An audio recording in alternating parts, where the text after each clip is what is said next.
Miembros de la orden, tengan ustedes muy buenas tardes y público en general que nos sigue por redes sociales y también a las personas que nos siguen a través de las redes sociales de la Junta de Decanos de Colegios de Contadores Públicos del Perú. El día de hoy vamos a desarrollar un evento bastante importante para la comunidad contable y en general para la comunidad jurídica, efectos laborales de la pandemia, la nueva laboralidad. Y el día de hoy contamos con la grata presencia de un reconocido expositor, el doctor Jorge Toyama, quien es socio del estudio Binatea y Toyama y muy reconocido a nivel nacional. Además es catedrático universitario y va a contar como panelista con el doctor Alejandro Sánchez Cabanillas, quien es el asesor legal del Colegio de Contadores de la Libertad. El tema muy novedoso, el tema sigue dando que hablar, no solamente creo que este año, sino no sé cuánto tiempo más tengamos que estar analizando las normas laborales. Y bueno, están en manos de especialistas. Doctor Toyama, tenga usted muy buenas tardes. Bienvenido al Colegio Contador Público de la Libertad a través de esta plataforma virtual. Doctor Alejandro, muy buenas tardes. Lo voy a dejar para que ustedes inicien ya esta conferencia virtual y para sus saludos iniciales. Muchas gracias por su participación, doctor. Hasta luego. Muchas gracias, Rubén. Gracias por la generosa invitación del Colegio de Contadores de la Libertad. Un gusto estar aquí con Rubén, con Alejandro, así que dispuesto a dialogar, a ayudar con lo poco que sé de laboral, en todo lo que ustedes necesiten. Encantado. Gracias, doctor. Muchas gracias. Hasta pronto. Alejandro, por favor, quédate en el uso de la palabra. Hasta luego. Gracias. Gracias nuevamente por este espacio. Bueno, es un gusto, doctor Toyama, poder compartir aquí este espacio. Realmente siempre nos ilustra con los temas a nivel laboral. Y bueno, ¿no? Entonces yo creo que todo el público está expectante de qué es lo que vamos a poder ilustrarnos acerca de los temas actuales en la nueva laboralidad, como bien lo ha denominado usted, ¿no? Entonces, bueno, quisiéramos empezar, doctor, que nos brinde un panorama actual. Hace poco vi una entrevista muy interesante, una nota en gestión acerca de lo que se viene, ¿no? Para el Perú, el tema de, digamos, la cultura previsional. Entonces, queríamos, por favor, tener ese panorama claro, qué es lo que nos depara el futuro para el derecho laboral y además también cuáles son esas tendencias, ¿no? Que se vienen y a las cuales no debemos, pues, ser reacios como empleadores, ¿no? Gracias, Alejandro. Bueno, la pandemia definitivamente ha afectado mucho, ¿no? Estaba viendo los números para esta entrevista. La Libertad también no ha sido ajena a la tendencia nacional, ¿no? De impacto en el empleo, ¿no? Esta pandemia, esta cuarentena ha generado que de cada 2 trabajadores, uno pierde el empleo o cambie de trabajo, porque no podía hacer lo mismo, ¿no? Es un efecto nunca antes visto, ¿no? El número de personas que ha perdido el empleo, ha bajado de ingreso, o ha perdido empleo o ha sido impactado en el ingreso es casi del 80%, o sea, solo 20% de los peruanos han sido, digamos, inmunes, de alguna manera, por lo menos desde el punto de vista laboral, ¿no? A esta pandemia. El 80% ha sido impactado severamente, ¿no? En la Libertad también los números son un poquito mejores o menos graves por la agroindustria sobre todo, ¿no? Que no, afortunadamente no dejó de operar y ha generado pues ingresos de una u otra forma para los trabajadores, ¿no? Entonces esta pandemia que nos deja desempleo, informalidad, ¿no? Porque los que han perdido el empleo se han tenido que reubicar y casi todos en la informalidad ha crecido 8 puntos, todo lo que se ha trabajado en 10 años se ha perdido y somos ahora tan informales como hace 10 años. Además, ha generado menores ingresos porque como hay más trabajadores buscando trabajo, el promedio nacional ha bajado en casi 8%, o sea que hoy día en promedio los peruanos ganamos 8% menos que en la etapa prepandemia, ¿no? Entonces, y ni qué decir pues ya del trabajo remoto, los malabares que ustedes si han hecho trabajo remoto han tenido que hacer para adecuarse, ¿no? Al trabajo, a la casa, a la familia, etcétera, los temas personales en un solo ambiente, ¿no? Entonces todo esto está generando evidentemente un efecto en el mercado, ¿no? Y lo que se viene es que, bueno, lamentablemente, como se está viendo, pues la pandemia no va a parar, ¿no? Por lo menos tiene para 6 meses más, según los estudiosos, mínimo, ¿no? Ojalá que no haya rebote para el país, ¿no? Pero, ¿qué está generando todo esto, no? La primera es una percepción mayor en seguridad, en salud, en previsional, como tú decías, Alejandro, muy bien, ¿no? Es decir, que las personas se preocupen más en su eh, aseguramiento. Tengo un seguro de salud, un seguro de pensiones, ¿qué pasa si fallezco? Hay una pensión de invalidez, hay una pensión de sobrevivencia, ¿no? Entonces, todo el tema del aseguramiento, el derecho previsional, la seguridad social está cobrando más importancia. Siempre la ha debido tener, pero bueno, hemos tenido que afrontar esta desgracia para que los trabajadores pidan, las empresas sean más susceptibles a esto y el Estado mismo también esté evaluando una reforma previsional. Entonces, lo primero es un mayor arraigo, un mayor interés, un mayor número de asegurados, ya sea dependientes o independientes. Y eso trae consigo que algunas figuras de zonas grises, como el trabajo de las plataformas digitales, estos repartidores, ¿no? De cuando tú pides a un restaurante estas empresas de delivery te la llevan a tu casa a través de una plataforma, de un app, eh, si son trabajadores o no. O sea, toda esta situación también genera que aquellas zonas fronterizas o grises se evalúen, ¿no? Hacia el derecho previsional, hacia el derecho laboral, ¿no? De hecho, en España se acaba de dictar una sentencia donde se ha señalado que una de estas empresas tiene que incorporar a los 11.000, 12.000 trabajadores a la planilla, ¿no?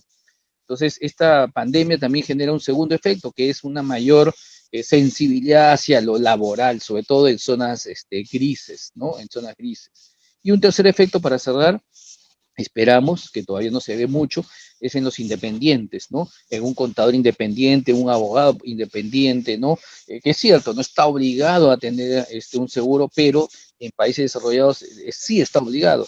Creo que el gran paso que nos falta como país es que no solo lo hagamos por iniciativa, sino también por un deber general de estar asegurados, ¿no? El carnet del seguro debería ser más importante que el DNI, ¿no? En países desarrollados, sin carnet del seguro no existe. Para comprar, para hacer algo, para comprar una casa, etcétera, tu carnet de seguro. El DNI solo sirve para votar. Eso significa que el seguro es más importante para el país que un DNI. Acá es al revés. Un voto, el DNI vale más que el carnet, ¿no?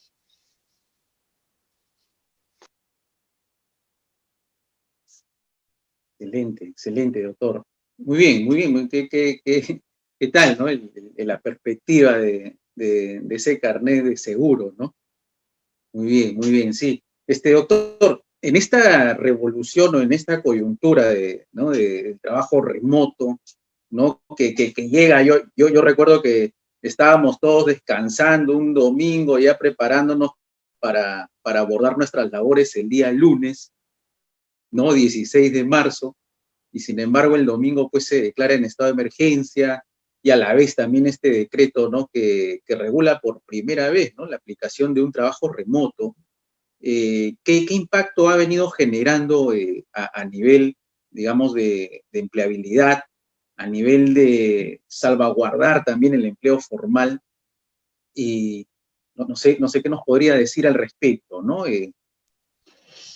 Bueno, probablemente una de las mejores medidas del gobierno, en mi opinión, fue el trabajo remoto, ¿no? Algunos laboralistas, colegas, no comparten conmigo esta afirmación, pero creo que era necesario que el Estado dicte una norma para asegurar el trabajo, para que el empleo no se pierda, para que por lo menos aquellos que podían, ¿no? Laboren desde su casa, ¿no? Casi, disculpe la expresión, como fuera posible, casi como fuera posible, ¿no? Porque no hay nada regulado, no había desconexión digital, no había quien asume la laptop, ¿qué pasa si yo no tengo wifi? Nada, ¿no? Entonces, todo el mundo se las tuvo que arreglar de un día a otro, ¿no?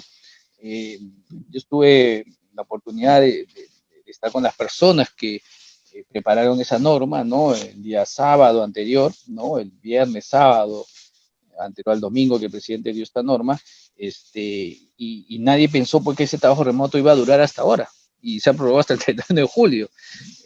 Todos pensábamos que el trabajo remoto era una cosa temporal, ¿no? Porque la pandemia, pues pensábamos 2 semanas, 4 ya, pero pues no, ya hasta nos hemos acostumbrado ya. Entonces, este trabajo remoto se ha extendido en el tiempo. Entonces, inicialmente creo que era el salvataje, algo necesario, el Estado no tenía ni tiempo, y como las partes se tienen que poner de acuerdo para el trabajo remoto, no hay forma. Si el Estado de un día a otro dijo, toque de queda, cuarentena, ¿no? En segundo lugar, el tema de las condiciones, ¿no? De quién es el Wi-Fi, si la laptop o no, yo me pongo de acuerdo, mi horario. El Estado dijo, las partes se tienen que poner de acuerdo. Ya, yo no me meto, ¿no? Ojo que estamos ante una pandemia que es un caso fortuito, fuerza mayor, o sea, no es culpa de la empresa lo que está pasando. La empresa pudo haber hecho, como muchas empresas, y al respecto de trabajadores, ¿no? Suspensión perfecta de labores. El trabajo remoto ha sido el salvavidas para que la gente no se vaya a suspensión perfecta de labores, ¿no? Si no hubiera habido trabajo remoto, la empresa tendría que conversar con los trabajadores, dialogar, ponerse de acuerdo, celebrar un convenio escrito, presentarlo al Ministerio de Trabajo, ver quién asume el Wi-Fi, etcétera, etcétera.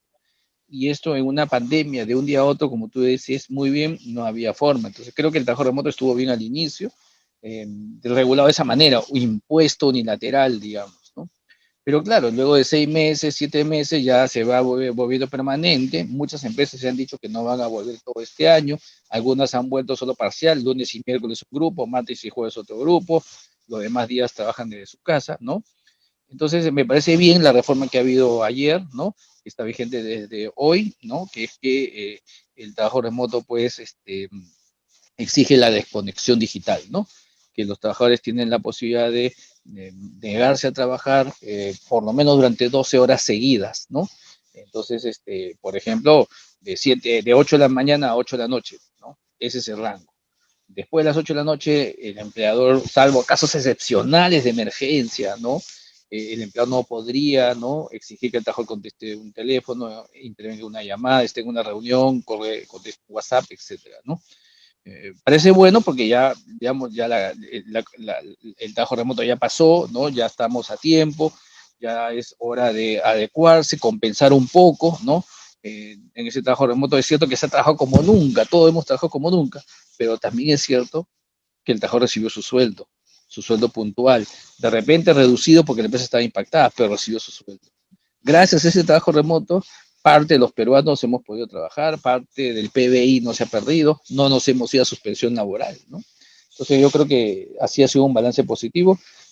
Desconexión digital está bien, hasta julio. Yo creería que debe haber una norma ya permanente, ya, ¿no? Una norma permanente que hable, pues, de que, porque el trabajo remoto llegó para quedarse, ya, ¿no? Por lo menos en mi generación, de repente tú que eres joven, un poco más joven, ¿no? Pero en mi generación ya llegó para quedarse, ¿no? O sea, muchos van a trabajar de su casa por lo menos una vez a la semana, 2 veces a la semana, 3 veces a la semana, ¿no? Intercalado, ¿no? Reuniones, ya hemos descubierto, pues, que las reuniones pueden funcionar muy bien sin presencial, ¿no? Esta entrevista, esta conversación es una prueba de ella, ¿no? Entonces, me da la impresión que el Estado no debería de haber dicho hasta el 28 de julio, hasta julio del 2021 el trabajo remoto. El trabajo remoto ya llegó para quedarse, ¿no? Por lo menos el mixto, el parcial, ¿no? En 2 días aquí, 2 días en casa, ese ya llegó para quedarse. Entonces el Estado debería regular eso, ¿no? Ese trabajo remoto de sostenibilidad, ¿no? De previsión, y no decir hasta julio. ¿Y qué pasará después de julio? Parte de nuestros problemas como país es que no hay mucha seguridad jurídica, ¿no? Dependerá de quién será el presidente y en función a él, en función a quién será ministro de Trabajo o ministro de Trabajo, y en función a eso veremos en julio del 21 qué pasará. Y tal vez el 31 de julio, el último día, ¿no? Nos digan qué va a pasar. No debe ser así.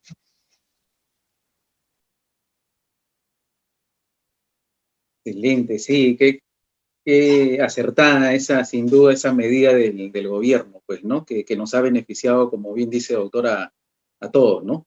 Y bueno, dentro de este contexto de trabajo remoto, justo se puso pues bastante de moda, ya en un proyecto de ley del teletrabajo, ¿verdad? Se mencionaba por primera vez a este derecho a la desconexión laboral, y ahora ya se hizo efectivo, ¿no? Por primera vez, pero bueno, en un decreto de urgencia. Sabemos que hay mucho todavía por regular, ¿no? En trabajo a domicilio, trabajo no presencial. Y también por ahí salta un tema, me parece hace una semana, 2 semanas, una sentencia acerca de la vigilancia laboral, ¿no? A nivel remoto también, ¿no?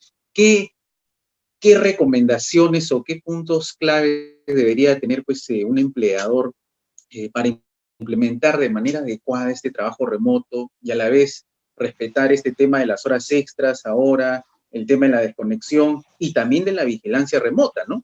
Ujú. Bueno, creo que hay cuatro sugerencias, ¿no?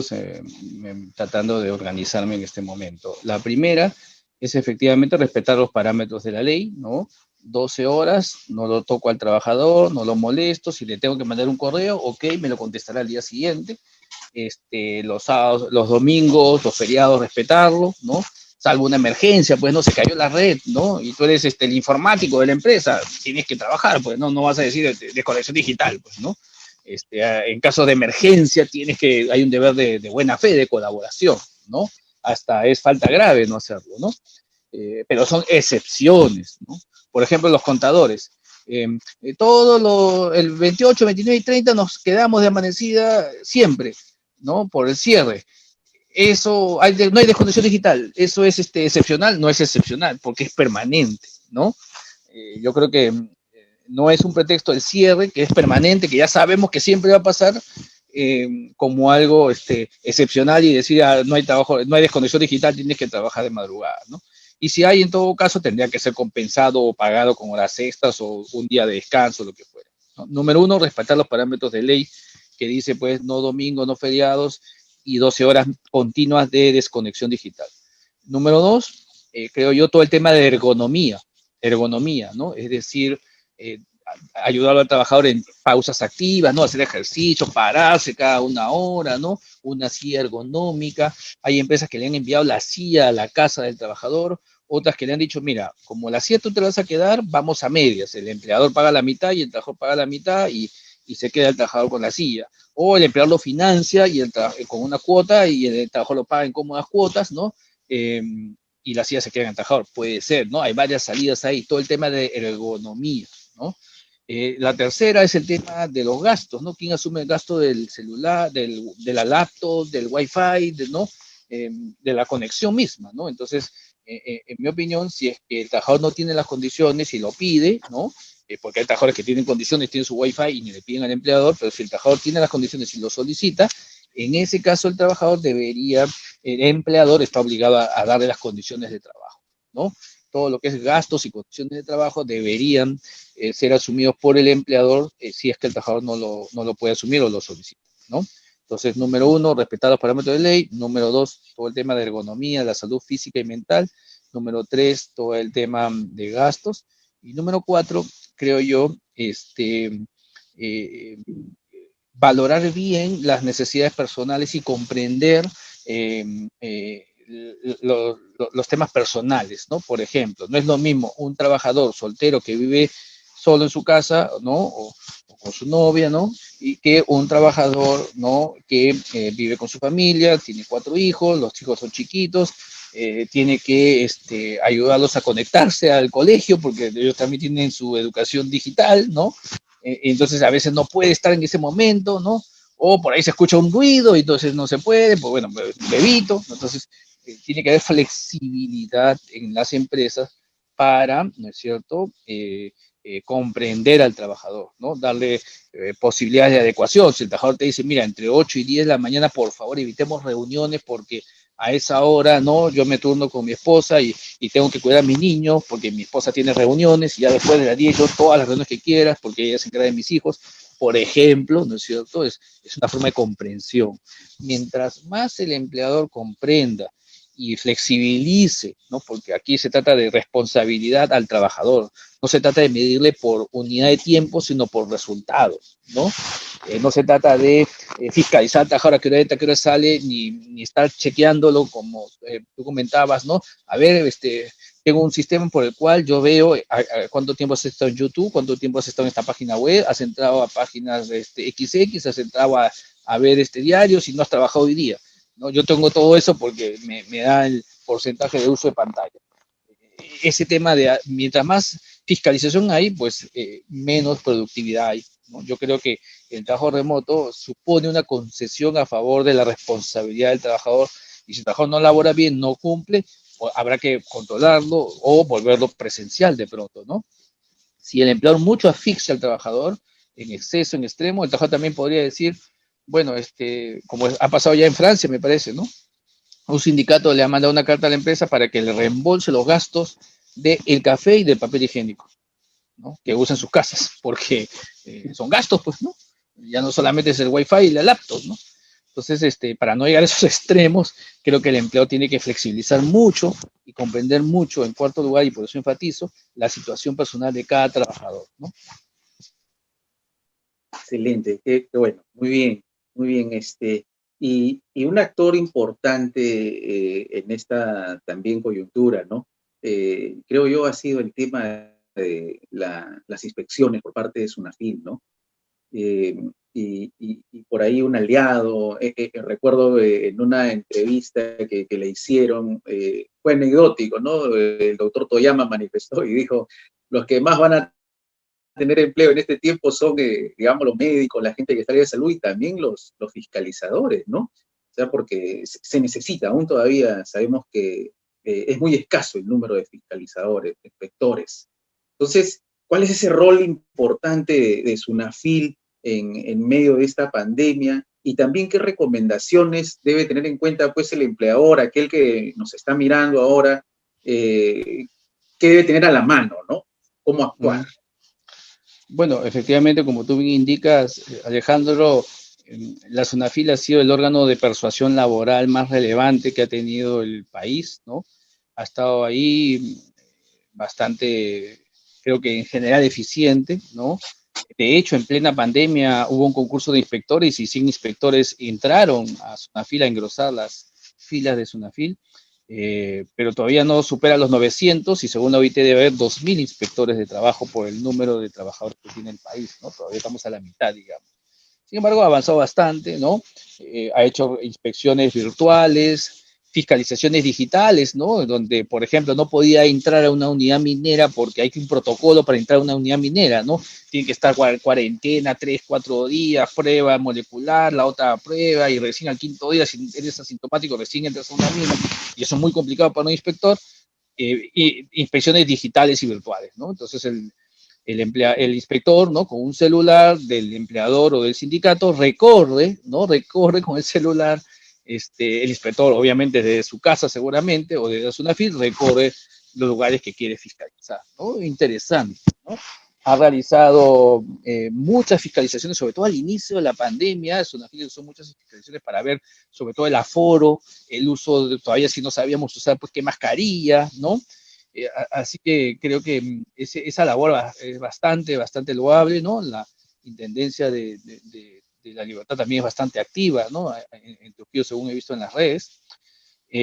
Ahora, ¿qué tiene que hacer el empleador, ¿no? Y hoy día, perdóneme, la inspección hoy día es el instrumento de presión más fuerte que tiene un trabajador activo para presionar al empleador, ¿no? Si yo soy trabajador y tengo un problema laboral, no me pagan hora extra, qué sé yo, no estoy en planillas, ¿me voy a juicio o me voy a SUNAFIL? Hoy día, más eficiente es la SUNAFIL, ¿no? Hoy día. Si me despiden y tengo que reclamar reposición, ahí sí, caballero, tiene que hacer juicio. Ya SUNAFIL no te responde. Pero salvo ese tema y otros menores, la gran mayoría de los temas laborales, hoy día la SUNAFIL es el órgano de persuasión y la mano derecha que puede tener un trabajador a quien le incumplen o quiere reclamar, ¿no? Dicho esto, desde el otro lado de la orilla, ¿no? El empleador, las empresas, ¿no? En general, las empresas tienen que, no vamos a hacer una reseña de las normas, ¿no? En la página web de SUNAFIL están las obligaciones laborales más importantes, y en el MISEO también está el compendio laboral de las obligaciones laborales en la página web del Ministerio de Trabajo, pero resumiría 3 o 4, ¿no? La primera, de manera general, ¿no? Evidentemente, colocar al trabajador en planillas, ¿no? SUNAFIL ha ido a varias empresas de por ahí que escondían a los trabajadores. Había una empresa que escondió a los trabajadores en los basurales, imagínense, de la empresa, ¿no? Escondiendo a los trabajadores, ¿no? Otra empresa, me contaba un inspector anecdótico, fueron a un hostal en tiempos que no había pandemia, ¿no? Y no había ningún empleado en el hostal, pues no estaba el dueño y su hijo. ¿Y dónde están los empleados, no? Vamos a entrar a los cuartos, ¿no? no quería el empresario porque decía pues, que hay clientes, ¿no? Cuando en verdad, entonces ya el inspector no podía entrar porque hay clientes en los cuartos, y felizmente conectado por el celular con los trabajadores decían que los tenían encerrados en uno de los cuartos, ¿no? Imagínate, ¿no? Entonces, unas prácticas que uno dice que increíble, pero hay. Entonces, lo primero es tener al trabajador en planillas, ese es lo mínimo, ¿no? Si yo tengo un trabajador subordinado, dependiente, que trabaje, etcétera, debería tenerlo en planillas, ¿no? Número dos, cumplir con los pagos laborales, ¿no es cierto? Puntual al máximo que se pueda, ¿no? Si por ahí me demoro por la pandemia, hablar con el trabajador, pagarle en cuotas, pero cumplir con todos los pagos, ¿no? Tercer lugar, aseguramiento en salud y pensiones, ¿no? Es lo mínimo, inclusive más que la CTS, importa el seguro. En esta época lo hemos vivido en carne propia, ¿no? Más que pagar la CTS, que es importantísima, es estar al día en el seguro, en la EPS, en la FP, en la ONP, estar al día en todo lo que es los seguros, ¿no? Y en último lugar, creo yo, tratar bien al trabajador. Esto no está en las normas así tan explícitas, ¿no? Pero creo que los griegos decían hace siglos, ¿no? Trata a los demás como te gustaría que te traten. Entonces, con respeto, con cordialidad, ¿no es cierto? Evidentemente, si te porta mal, hay que actuar con dureza y con sanción, pero esa es la excepción, ¿no? La mayoría de trabajadores tiene buena fe, trabaja bien, entonces creo que mucha resiliencia para el empleador, ¿no? Mucha resiliencia, muchas habilidades blandas que le llaman hoy día, ¿no es cierto? Para tener mucho tacto, mucho respeto, mucha comprensión en estas épocas de pandemia, ¿no? Tener un propósito, ¿no? Se habla mucho hoy día de propósito, las empresas tienen un propósito, un para qué existo, o sea, cuál es tu contribución como empresa en la sociedad, ¿no? Y una forma de hacer y de comprometerse es tratando bien al trabajador, asegurándolos, ayudándolos, siendo muy flexible y muy comprensivo en esta época de pandemia, ¿no? Al final, la vida te la devuelve, ¿no? Así que creo que eso es lo mejor que se puede hacer un empleador, sobre todo en estos días. Muy bien, muchas gracias por ello, sí. Muy acertado, ¿no? De tener esa cordialidad, ¿no? De ponerse en el lugar del trabajador nos va a jugar bastante a favor, ¿verdad? Sí, digamos, dentro de estas medidas que se ha venido implementando, como el trabajo remoto, hay un grupo de trabajadores que fue denominado los que integran el grupo de riesgo, ¿no?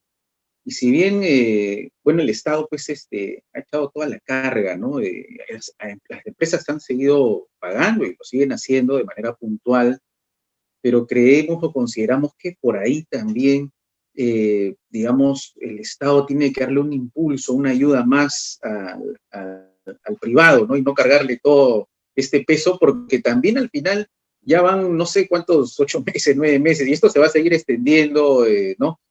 Finalmente, los mismos trabajadores también se preocupan y dicen, ¿qué voy a hacer, no? ¿Cómo voy a devolver todo esto que la empresa me ha venido pagando? Y no hay una norma que diga, bueno, descontémosles las remuneraciones, o sea, no quiere decir que te voy a desamparar, ¿no? Pero, ¿qué más podría hacer el Estado ahí en estos temas que es urgente, ¿no? Es un punto muy sensible que tocas, Alejandro, ¿no? Pero necesario, ¿no? Uno de los temas que a un político no le gusta hablar, pero que es necesario. El grupo de riesgo, ¿no? Las personas donde este virus puede ser letal, ¿no? Mayores de 65 años, ¿no? Que tiene comorbilidades como hipertensión arterial, asma, diabetes, cáncer, etcétera, ¿no? Entonces, claro, el Estado ha dicho que en todos estos casos, si no puede hacer trabajo remoto, le tienes que pagar es licencia con goce de haberes. Y máximo le puedes contar vacaciones, que es un mes. Entonces, te debe 7 meses, 6 meses de licencia con goce de haberes, ¿no? Yo soy susceptible a este grupo, tengo varios familiares, amigos en este grupo, pero tratando de ser lo más objetivos, estamos aquí ante un hecho fortuito, no es culpa de la empresa la pandemia, ni tampoco es culpa de la empresa la situación personal del trabajador, ¿no? Entonces, como tú bien dices, ya van 8 meses donde la empresa está pagando, y esto es durante toda la emergencia sanitaria. La emergencia sanitaria va a durar medio año más, o sea, van a estar más de un año estas personas sin trabajar en sus casas, recibiendo sueldo. ¿no? Entonces, y al día siguiente podrían renunciar, ¿no? Y el empleado no puede hacer nada, ¿no? Porque es una deuda. Bueno, máximo le podrá compensar de su liquidación, pero en la liquidación de beneficios sociales, pues, en promedio un trabajador recibe 2, 3 sueldos, y esto es, ¿no? O sea, no recibe 8 sueldos en una renuncia, en mutuo acuerdo, ¿no? Entonces, es un problema mayúsculo, ¿no? Hay empresas, imagínate, donde todos están suspendidos. Un teatro donde hay 30 personas, 28 están suspendidos sin goce de haberes porque no hay teatro, y dos, los únicos que reciben sueldo son las personas vulnerables que están en sus casas, ¿no? No parece razonable, pues, ¿no? No parece razonable. Otra empresa donde ya todos están trabajando, ¿no? Menos 4 o 5 personas que son vulnerables y siguen recibiendo su sueldo, ¿no? Entonces, en estos casos, ¿qué ha hecho otros países, ¿no? Subsidios del Estado, como tú bien lo anticipabas, Alejandro, ¿no? El Estado le subsidia a la empresa. En segundo lugar, se permite que la empresa reduzca el sueldo a la mitad. En tercer lugar, se permite que la empresa pueda hasta cesar al trabajador pagándole la indemnización de la ley y el Estado lo sigue indemnizando mientras dura toda la emergencia sanitaria, ¿no? Soluciones hasta de ese tipo hay, ¿no?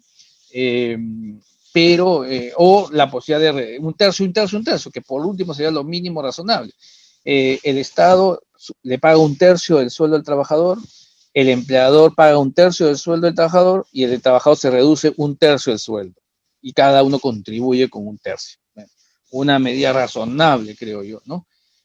Además, esta medida está generando pues ya un problema en el mercado, ¿no? Que ya tengo 2, 3 personas que me comentaban que no encuentran chamba.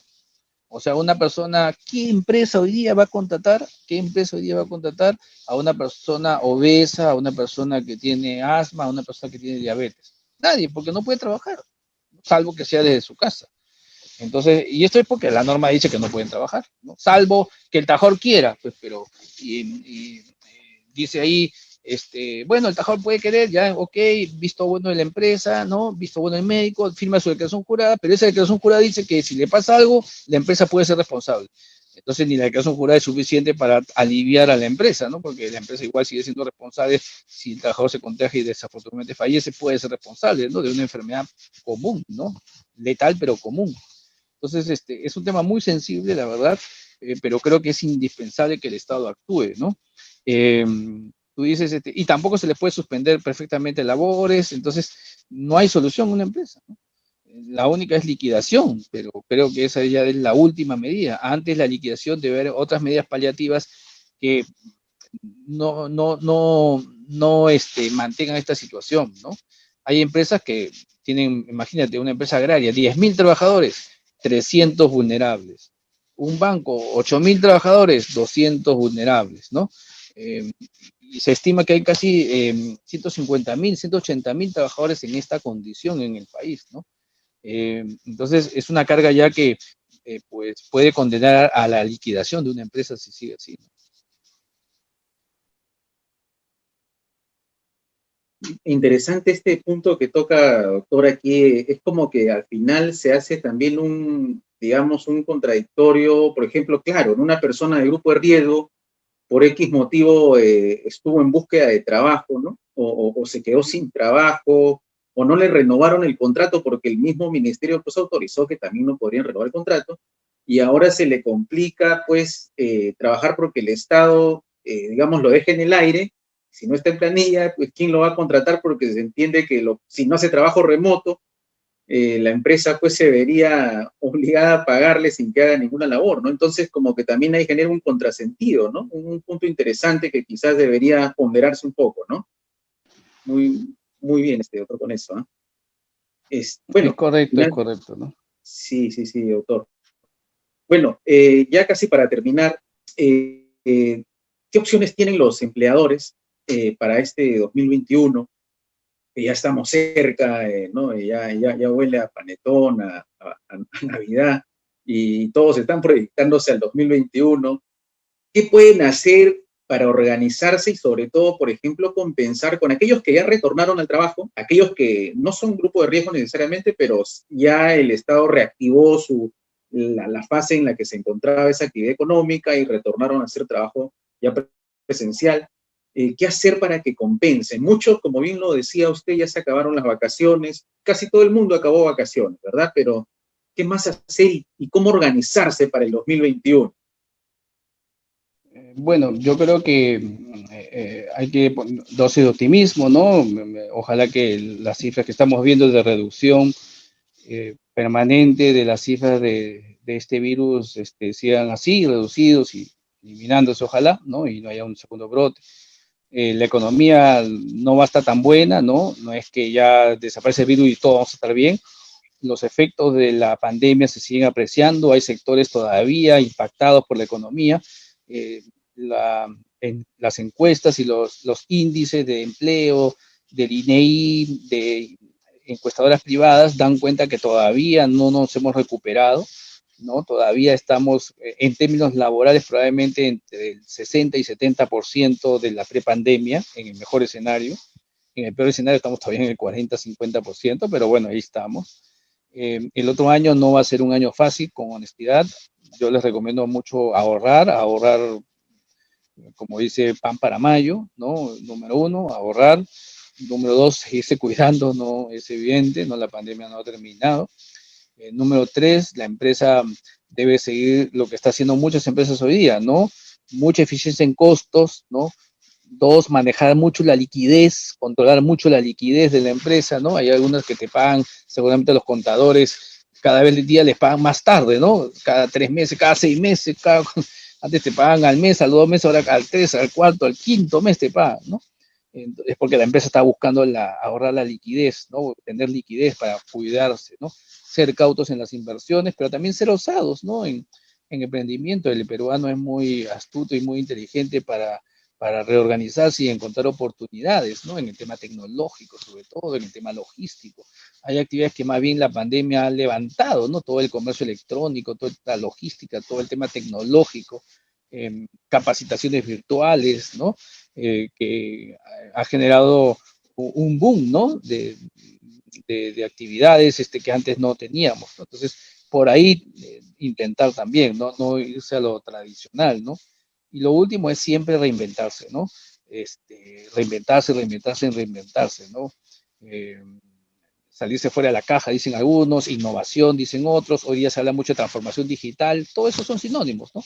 Al final es no dormirse, no contentarse, siempre buscar lo mejor para uno, para los demás, ¿no? Buscando el bien para todos, siempre al final la vida da vueltas y te la devuelve, ¿no? Creo que hay que seguir trabajando nada más, ¿no? Trabajando con fe y con paciencia. Muy bien, doctor Jorge. Bueno, eso ha sido algunos de los temas más, digamos, coyunturales, de actualidad a nivel laboral, y que usted ha tenido a bien, pues, compartirnos para poder prepararnos en esta coyuntura, pues, de la nueva laboralidad, ¿no? Pareció bastante interesante ese tema que sugirió, así que, bueno, se le agradece, doctor, el tiempo, siempre la deferencia con la cual nos atiende, y no sé, le dejo unas palabras finales, a ver, para el público que nos está viendo. Bueno, muchas gracias nuevamente, Alejandro, por ti, a Rubén, que estuvo al inicio, por la generosa invitación, pensar en mí. Ha sido un diálogo muy interesante. Creo que no hay que esperar al Estado, ¿no? La mejor recomendación que les puedo dar es pensar en uno, en una empresa, en aquellos que te rodean y trabajar allí, ¿no? No buscar al Estado, porque el Estado, digamos, tiene su propia dinámica, y la mejor forma creo yo, de afrontar esta situación es reinventándonos, insisto, y pensando en nosotros, ¿no? En cómo nosotros desde nuestro lado podemos reinventarnos, podemos ayudar a las personas que nos rodean, que colaboran con nosotros, porque esto va a pasar, evidentemente, ¿no? Está demorando, pero va a pasar, ¿no?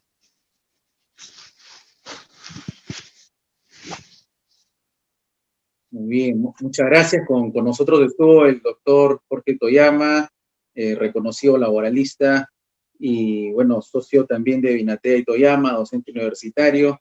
Muchísimas gracias, así que estaremos, pues, para otra oportunidad. Gracias. Gracias, Alejandro. Muchísimas gracias a todos. Cuídense mucho. Chao.